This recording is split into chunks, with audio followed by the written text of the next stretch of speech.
চায়ের সাথে খাওয়ার জন্য মাত্র 10 মিনিটে তৈরি করে নিলাম দোকানের মতো এই গুলগুলার রেসিপিটা। এক চুলায় চা আর এক চুলায় 10 মিনিটে তৈরি করে ফেললাম গুলগুলোটা। খুবই সহজভাবে রেসিপিটা শেয়ার করছি, যে কেউ তৈরি করে নিতে পারবেন মাত্র 10 মিনিটে। গুলগুলা তৈরি করার জন্য কয়েকটা কালো জিরা নিয়েছি, হাফ চামচ দিয়ে দিচ্ছি ইস্ট। ইস্ট না থাকলে দেওয়ার কোনো দরকার নেই। দিয়ে দিচ্ছি 1 কাপ থেকে অল্প একটু কম চিনি। দিয়ে দেব নর্মাল পানি। পানি দিয়ে ভিজিয়ে রাখবো 5 থেকে 7 মিনিটের জন্য। চিনিটাকে খুব ভালো করে গলিয়ে নিতে হবে আর ইস্টটাকে ভিজিয়ে নিতে হবে। দিয়ে দিচ্ছি স্বাদ মতো লবণ। 5 থেকে 7 মিনিটের মতো রেখে দিয়েছি। এই পর্যায়ে চিনিটা খুব ভালো করে গলে গিয়েছে। দিয়ে দিচ্ছি 2 কাপ ময়দা। ময়দার পরিবর্তে এখানে আটাটাও নেওয়া যাবে। এবার ঘন একটা ব্যাটার তৈরি করে নেব। দিয়ে দিচ্ছি হাফ চামচ বেকিং সোডা।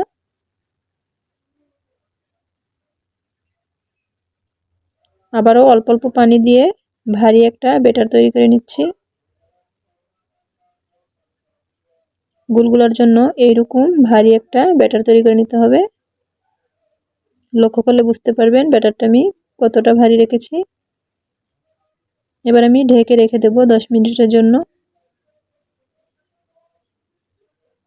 ফিরে এসেছি 10 মিনিট পরে। গুলগুলাটা সাথে সাথে বানিয়ে নেওয়া যাবে, যেহেতু এখানে ইস্ট দিয়েছি তার জন্য 10 মিনিট ঢেকে রেখেছিলাম। কড়াইতে অল্প পরিমাণ তেল গরম করে এই চামচ দিয়ে একই মাপে আমি সবগুলো গুলগুলা ভেজে নেব।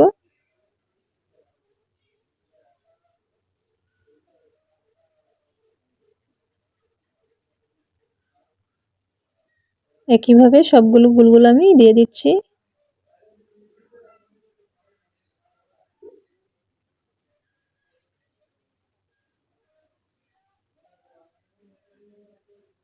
গুলগুলার একটা পাশ হয়ে গেলে আর একটা পাশ আমি উল্টে ভেজে নেব।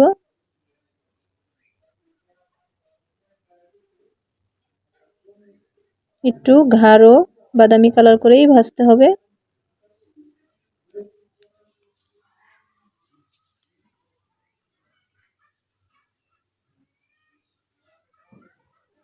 আমার এই সহজ ভিডিওগুলো যদি আপনাদের ভালো লেগে থাকে অবশ্যই একটা লাইক করে দেবেন। চ্যানেলে নতুন হলে চ্যানেলটা সাবস্ক্রাইব করার অনুরোধ রইল।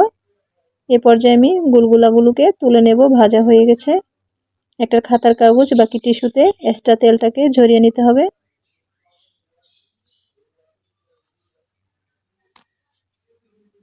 তৈরি হয়ে গেল শর্টকাটভাবে বিকালের নাস্তার জন্য এই গুলগুলোটা। ভিডিওটা ভালো লেগে থাকলে অবশ্যই লাইক করে দেবেন। ধন্যবাদ সবাইকে।